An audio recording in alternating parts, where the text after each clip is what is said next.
What I'm referring to is this aligning your actions with your values. And we're going to talk about values here in a little bit. If you walked into a business, they misquoted you, and they still honored it, would you go back to that business? Would you shop again at that business? What are your core values? That's a great question. You probably need to answer that before you go through this process. If you understand what your core values are, then those decisions get easier and easier and easier to make. Have you gathered all the relevant information that you need to make this decision?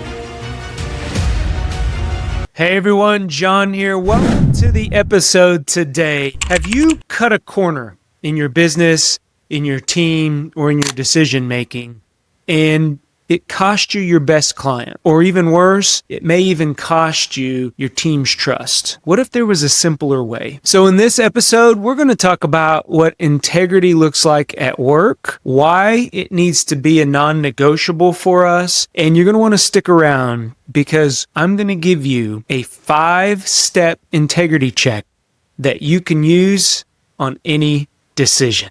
So let's dig into the content today.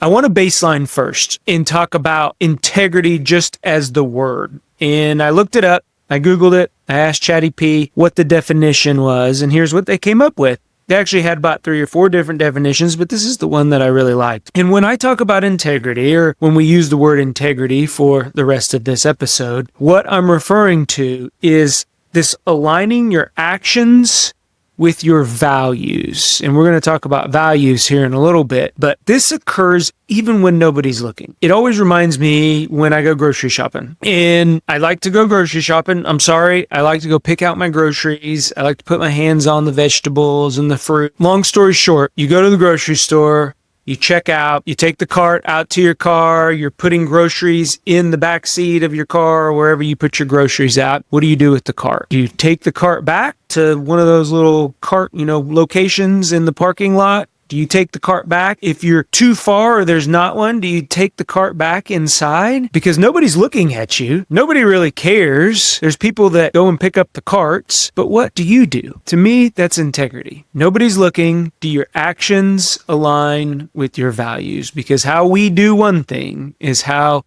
we do everything. So integrity, one of the things that I hear from leaders, and you may be saying this, is compliance or best practice. We throw those words around a lot in our businesses and in our organizations as leaders, holding people compliant to the rules, or maybe these are some best practices that came out of this past project or this conversation or the, whatever the after action report is. But those are reactive. Like both of those, when we talk about compliance and when we talk about best practice, we set a rule and then people are expected to comply, or we make, something, an order or a mandate within our team or our organization, and people are held to compliance. It's reactive. Integrity is proactive. Integrity it points back to us. It points back to who you are at your core. And we're going to discuss core values. And that's why I keep on alluding to this piece within us.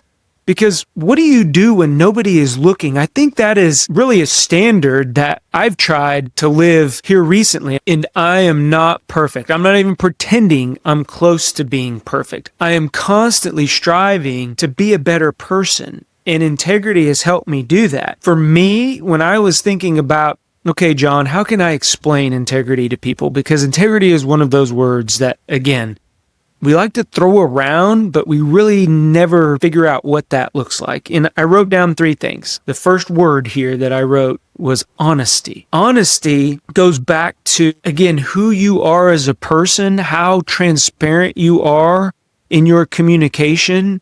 And when you say you're going to do something, or you really know when something is going to happen, that you truly know that. So honesty was the first component that I felt people need to have integrity. The second one was consistency. Like this is day in and day out. People who I have observed that have integrity, leaders, peers, day in, day out, they are consistently behaving, they're consistently showing up, They're consistently there. It's not just when they want to be or something's in it for them. And then the last one here is accountability. And accountability is really when we own the outcome of a decision or an action, and we hold ourselves accountable, and we can hold others accountable. But those three words, honesty, consistency, and accountability. And one of the things that recently happened to me, again, I was shopping. I was in a shoe store. I was looking for a pair of running shoes. I normally go with the same pair of running shoes, just a newer version every year, but I wanted to try something out new. So I'm in there and we're running through the shoes. They're trying them on. I'm running around, all the fun stuff that you do in a running store. And I get to a pair where I'm like, I really like these. And the person who was showing me around says, it's your lucky day. Those are 20% off right now. And I was like, all right, sweet. Bag them up. Let's go. Decision made. Get to the register, checking out. Guess what happens? Oh, I'm sorry, sir. Those aren't 20% off. That sale ended. Now, what do you think happened? What do you think should happen? As a business owner, as a small business owner, you've made a commitment, you've made a promise that something was on sale or it was at a certain price. Now you get up to the register and it doesn't ring in at that price. What do? I'll tell you what this individual did. This individual, I've been going to this running store for a long time. I'm a repeat customer. It just wasn't my first time in there. He said, I see that you've shopped with us previously. Looks like you're a good customer. I'm going to honor the 20% off. Let me get my manager over here and we'll adjust the price. Now, tell me that if you walked into a business, they misquoted you, and they still honored it, would you go back to that business? Would you shop again at that business? Of course you would. Now, turn it around, and I probably would have bought the shoes anyways, but turn the situation around to where maybe it went this way. Individual came back and said, I'm sorry, I'm going to have to charge you the full price for these shoes. Now, what kind of taste does that leave in your mouth? Would you go back? I mean, your customer history is there. Nowadays, they know what we've bought. They know how often we shop in there. So you're a good customer, but they stated the wrong price and they won't honor it. That's what I'm talking about when I want you to think about the word integrity. Those types of behaviors, those types of actions, especially when we get into the 5-step integrity check, we're going to dive into those components, but I wanted just to lay that foundation as we get into our discussion for today. So the second piece that I want to talk about is why it matters. Like, we throw around the word integrity, and as leaders, as business owners, we get consumed in the day-to-day. We get stretched thin, and we come in to a decision, or we come into a meeting, or we come into work even. We're stressed out. Sales aren't where they need to be. Maybe you've had an employee recently quit, walk out the door. Now you got to backfill them. You're doing half their duties, whatever that looks like for you as a business owner. And you come in and you just blow up. Like, you either yell at somebody or you're just not yourself and you make a hasty decision, whatever that looks like. What does that do to your team? What does it do to your trust that you've built up all these maybe years, maybe decade of trust that you have built up with your team or your employees? It's going to take a hit. I'll tell you that. I mean, everybody has a bad day, but we hold ourselves to higher standards. Nobody in the organization is going to work harder than you, especially if it's your business. If it's your business, there's no way we can expect anybody to work as hard as we do, because that's your baby. So if you come in and blow up at your team and yell or whatever you do, right, that's out of character, your trust is going to take a hit. So here it matters because every other day, every 363 days of the year, 64 days of the year, you are busting yourself. You're in the front. You're being whatever leader that you want to be in that organization for your team. And then one day you're going to just tear all that down. That's why integrity matters. That's why, as a leader, going back to those three applications, honesty, consistency, and accountability. Consistency, day in, day out. We all have bad days. We need to leave that baggage at the doorstep whenever we walk into the office or we walk into our company or our business. So Try it on. I want to take a quick break from the episode today to talk about a couple things. The first thing, less than 40% of our listeners are subscribed to our channel. You would be doing me a huge favor if you click on that subscribe button. It helps us grow our Go Be Great community and get this podcast out to as many people as we possibly can. The second thing, are you a small business owner that is drowning in the day-to-day operations? You're delegating tasks and you're still doing all the work. You're experiencing a high turnover. Maybe you don't have the systems and processes in place that you need to run a successful business. I invite you to go over to bjohnespinosa.com, fill out the form to see if you're the right fit. Now back to the episode. 1. Why it matters? It builds trust. The second one here is it drives performance. Ethical decisions, they can really allow us as business owners to gain influence. And when we gain influence, and back to the trust piece, we're building trust and influence. It's together. There's not one without the other. Guess what happens? We see a lot of really people staying. Our turnover goes down. Why? Because people want to work for organizations that they have high trust and that as individuals, they feel a sense of ownership to the group. And we've had an episode on creating that ownership mindset. So go back and take a look at that. But here, it drives performance because in the end, when people understand why we make decisions, and this goes back to values, when we use words like trust, when we use words like accountability, those are core values.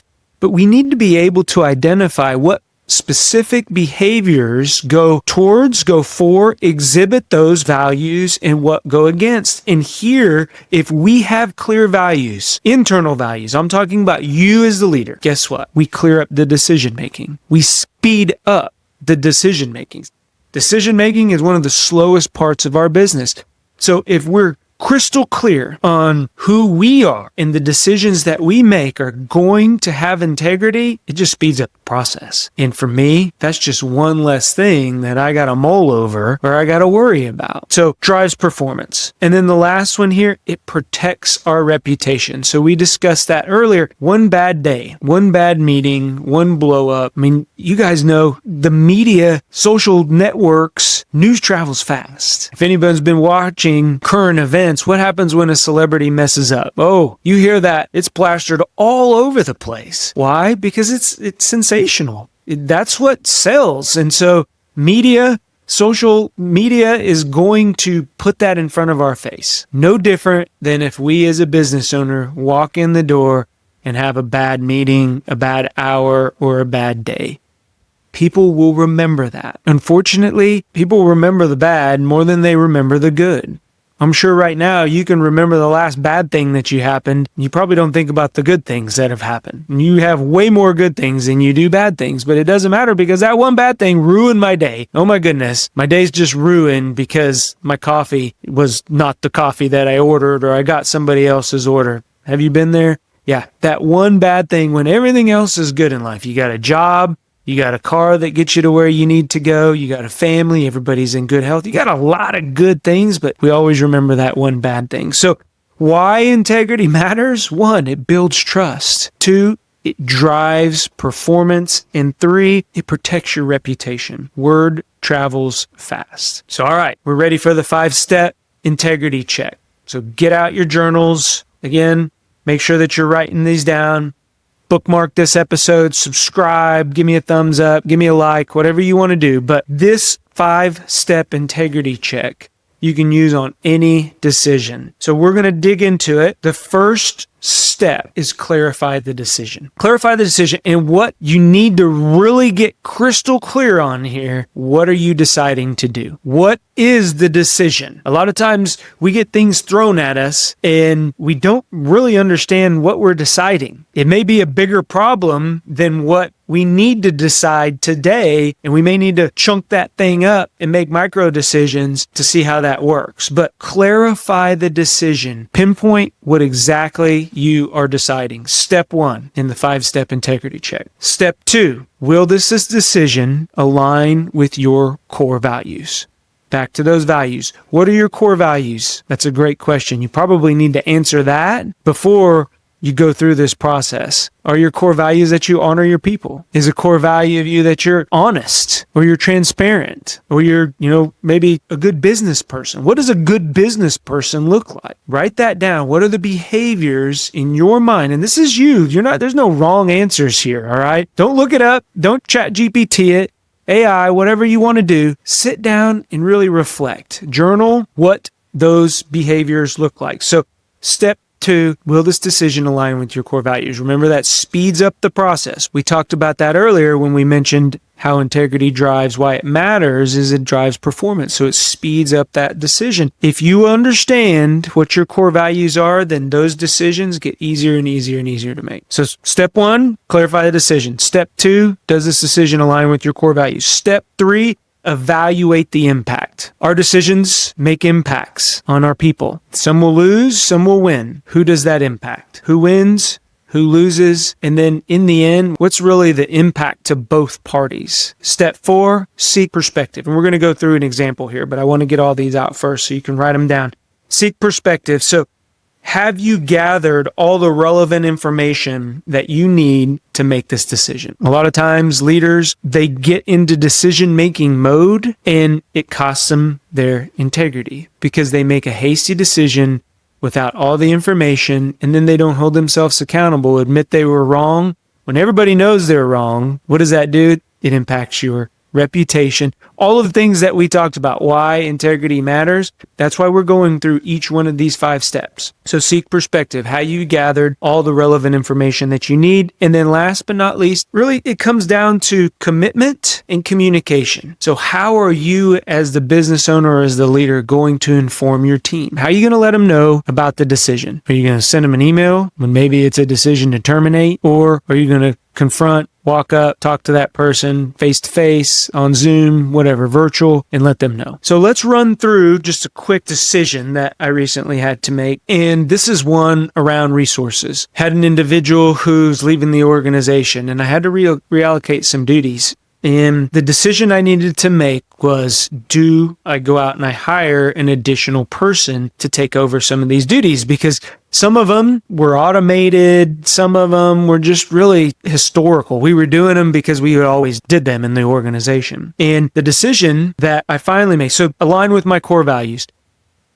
The work that this individual was doing, we were going to have to spread among 2 other people on the team. And they already had full plates. And so I really wanted to make sure, because one of my core values is to take care of the people that are under on my team, that are in my businesses. So I really had to make sure that if I decided not to hire an individual, what impact that was making on others, and if it aligned with my core values. In the end, it did. It did align with my core values of nobody was hurt. We offloaded some other work that, again, we were just doing because we've always done. So I don't want to get too far ahead of myself, but it aligned with my core values. I wanted to evaluate the impact. Who wins and who loses. Again, the winner was we had a savings to the organization. That's a salary, right? And benefits that the organization has to pay. So the organization was the winner. Who loses were the 2 employees that now had to pick up the slack. So I had to evaluate that impact and really gauge where that impact was on those individuals, and then seek perspective. And I sat down with each one of the impacted individuals, team members, and I asked them, I said, this is what I'm thinking. What challenges do you see? What are some potential kind of pitfalls that we can get into as an organization? What needs to stop? What needs to start? What needs to continue? That's a great question I always ask whenever we're making a change. And gather that information, and then I committed and I communicated. So I made sure that they understood why we weren't going to backfill this individual, and they understood what exactly the expectation was as far as workload. So that's an example of working through those 5 steps, an integrity check. It was a major decision that I had to make. And one of the things that I can fall really back on is now looking back a year, it was the right decision. That first month, it was a little rocky. There was some bumps. We got through them. We realigned some processes. We streamlined some things. We automated some things. Now we're on the other side of that. But the one thing that I want to challenge you to do, and just a quick recap here. 1, define what integrity looks like for yourself. Operationalize it. What does it look like?